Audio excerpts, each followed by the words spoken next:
Thank you, Mr. Speaker. With permission, I'll take questions 1 and 2 together. This government inherited an intolerable situation in A&E where over a decade of Tory failures left patients waiting in pain. We're doing the hard work needed to start repairing this damage. Our new urgent and emergency care plan is backed by nearly £450 million, which will mean 800,000 fewer A&E patients waiting over 4 hours this year, new urgent treatment centres, mental health crisis centres, and almost 400 replacement ambulances, just some of the steps we're taking to rebuild our National Health Service. Lillian Jones. Thank you, Mr. Speaker. I welcome the progress this UK Labour Government has made reducing A&E waits in England. However, sadly, this contrasts with a crisis in Scotland. The recent figures revealed 2,472 Scots waited over 8 hours to be seen. The Jackie Baillie rightly warned that lives have been put at risk under the SNP. It's been years since the Scottish Government last met its A&E targets. Does the Secretary of State agree with me that only Labour in Westminster and Holyrood has a serious plan to back NHS staff and cut waiting times? I agree with my honourable friend. No sign of the SNP this morning. They've obviously clocked off for summer, and maybe they're just sparing their blushes because they've been in power for close to 2 decades in Scotland, and they've been steadily driving the NHS into the ground. The chair of BMA Scotland has said the NHS is dying before our eyes with the SNP, and they're on their 5th NHS recovery plan in less than 4 years. Scotland needs a new direction with a Scottish Labour government. Working in partnership will fix the NHS across the United Kingdom and make it fit for the future. Susan Joseph. Thank you, Mr. Speaker. One of my first visits after being elected last year was to the A&E department at the William Harvey Hospital in my constituency, where there were 19 patients being treated in the corridors and long waits for others to receive treatment. I therefore welcome the progress that has been made so far on reducing A&E waiting times. But too many people end up at A&Es, like the one at the William Harvey, because they have no other option. What is the government doing to increase care options in local communities, including the use of virtual wards, so more people are treated closer to home and patients in A&E are those in an emergency? My honourable friend is absolutely right. It's unacceptable that under the Conservatives corridor care became a norm, and we will not accept it as normal or acceptable. Ahead of this winter, we'll require local NHS systems to develop and test plans to significantly increase the number of people receiving urgent care services outside of a hospital, including more paramedic-led care in the community, more patients seen by urgent community response teams, and better use of virtual wards. Together, we will improve our emergency services and make sure people get the right care in the right place at the right time. Davidson. Thank you, Mr. Speaker. The government has spoken very passionately about how minor injuries units, such as the one at Mount Vernon Hospital in my constituency, can help to take the pressure off A&E by diverting less urgent cases for treatment elsewhere. I'm grateful to the Secretary of State for his time for a brief discussion about this last week.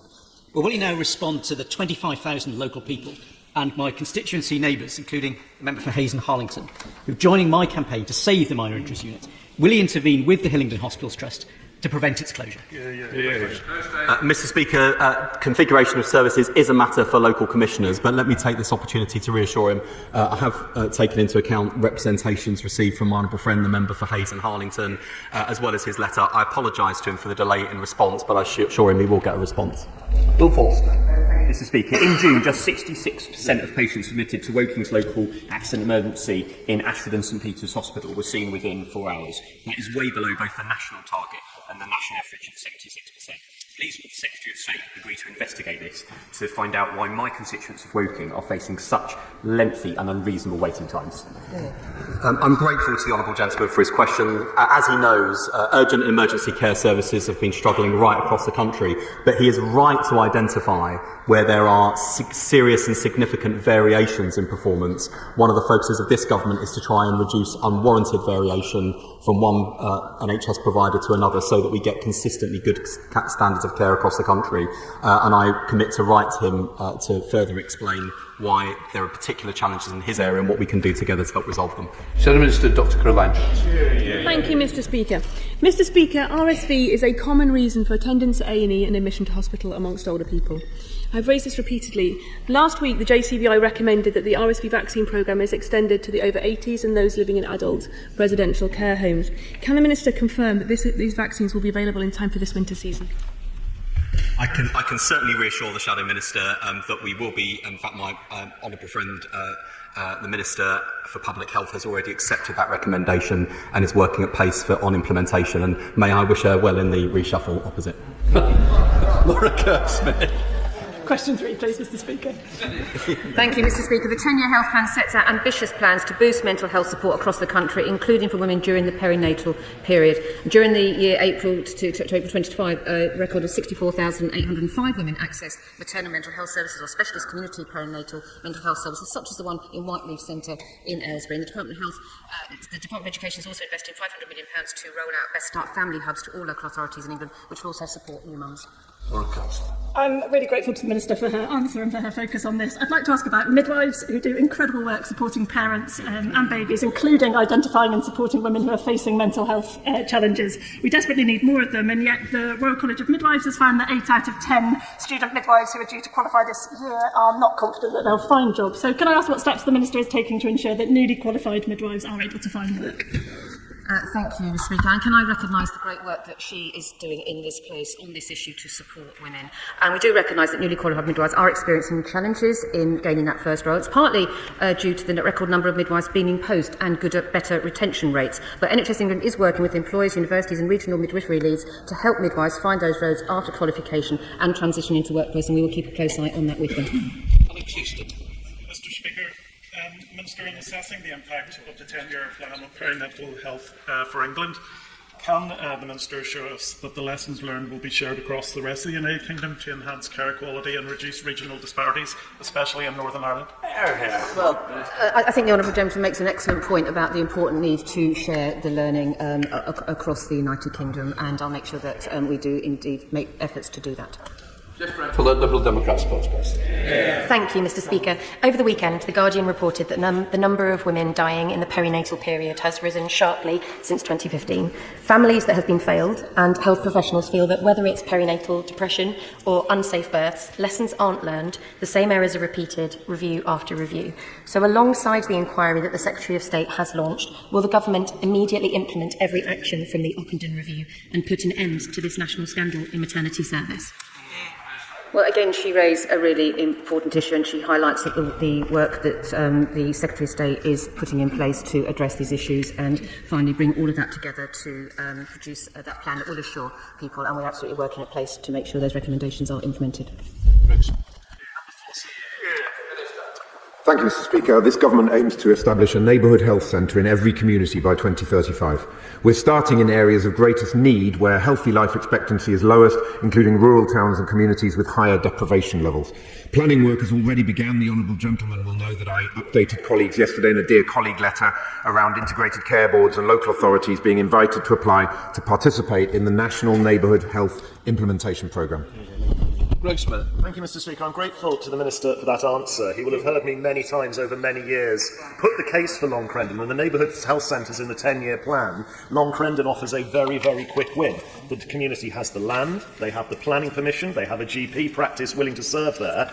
They just don't have the funds for the bricks and mortar to build it. So can I ask the Minister to meet me and the Long Crendon Parish Council, who are leading on this, so that the government can get a quick win on neighbourhood health centres?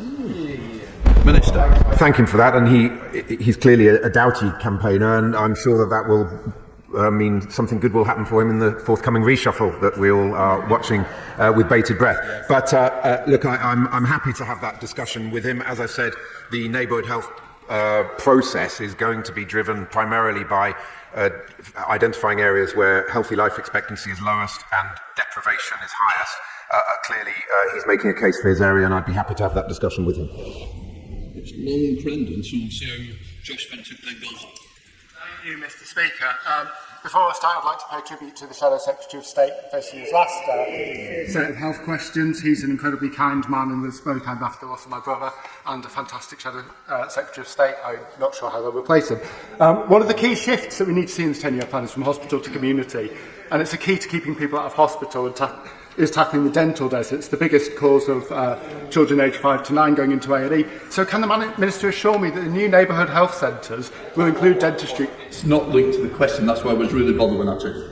OK, let's move on then. We'll go to Richard quickly. Number 5, Mr. Speaker. Thank you very much, Mr. Speaker. The Department, through the National Institute for Health and Care Research, is committed to finding new ways of tackling eating disorders through research. We're supporting research projects including the Eating Disorders Genetic Initiative, one of the largest studies of its kind, and have a £4.25 million collaboration with other UK research funders to build new partnerships in eating disorder research. We're also strengthening support for people with eating disorders by recruiting more mental health workers, expanding mental health support in schools, and embedding it in Young Futures hubs. Richard Quigley. Thank you, Mr. Speaker. I thank the Minister for his response. Eating disorders cost the UK an estimated £9 billion each year, yet research into these serious conditions receives just 1% of all mental health research funding. This is despite eating disorders affecting around 9% of people with mental health conditions, consequences of which are delayed diagnosis and treatment and often lengthy hospital admissions. Will the Minister agree to meet with me and the Eating Disorders Charity Beat to discuss how the government can break this cycle and ensure that eating disorder research receives the attention it possibly urgently needs? And I do know that this is a subject that's close to his heart, and I pay tribute to him for the work he's doing on it. We recognise the devastating impact that an eating disorder can have, and the earlier the treatment is provided, the greater the chance of recovery. The Department continues to work closely with NHS England, which is now refreshing guidance on children and young people's eating disorders. I commend the work of BEAT, and I would be happy to discuss this further with my honourable friend. Speaker, the eating disorder issue is escalating, as the Minister quite rightly points out. Will he agree to hold discussions and consultations with the devolved structures in Northern Ireland, Scotland and Wales in order that that issue becomes very, very important at the top of the list of issues that haven't really been dealt with in the past but need dealt with now? Thank you for that question, and we remain in close contact with all of our colleagues in all of the devolved administrations, and I will certainly be following up with officials as we develop the research programmes that we're working on, and also as we integrate eating disorders into the broader work we're doing around mental health. For example, 8,500 more mental health workers, Young Futures hubs, mental health crisis centres are just some of the work this government's doing on this very important issue. Question 6, sir. Thank you, Mr. Speaker. And the Right Honourable Member's constituents can access urgent eye care services from Hull University Teaching Hospital NHS Trust 24 hours a day, 7 days a week, and from a range of high street optical practices locally. Integrated care boards are responsible for commissioning primary and secondary eye care services to meet local need.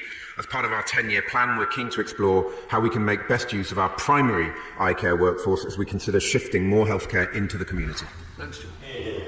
Would it was so, Mr. Speaker, my constituent Scott Young, a 34-year-old father-to-be from Beverley, was left permanently blind in one eye after NHS failures, including a 2-month delay to urgent surgery following a diabetic hemorrhage, which the Trust now blames on admin mistakes. When the same issue threatened his remaining sight, identical delays occurred until I intervened. Yet the Hull University Teaching Hospitals Trust response contains factual errors, including claiming that a heart condition delayed surgery even though it hadn't been diagnosed when the delay occurred. Does the Minister agree with me that such failings demand accountability? And what steps can he take to improve the administrative processes within our hospitals? I'm very sorry indeed to hear of Scott's experience. That clearly does seem to be unacceptable in the way that the Honourable Member has outlined it, and I will absolutely be following up on this issue with officials, and I will report back to the Honourable Member because we cannot allow that sort of poor performance to exist, and those responsible must be held to account. Number 7, Mr. Speaker. Thank you, Mr. Speaker. My honourable friend will know that trusts have responsibility for securing an appropriate electronic patient record using the approved procurement framework that delivers all the core capabilities set out in the Digital Capabilities Framework. And since 2022, £1.9 billion has been invested in digital transformation, including the rollout of EPRs to NHS trusts that don't have one, and supporting those with an existing one to optimise it. Thank you very much, Mr. Speaker. I thank the Minister for her answer. She'll be aware that my honourable friend from Stafford and I have been working on a replacement system for the UH&M Trust in North Staffordshire because it would improve public experience, improve patient experience and productivity at those hospitals. So I wonder if the Minister will meet with us so we can look at how we can unlock that funding further so that productivity and patient experience that needs to be improved can be met in a good time.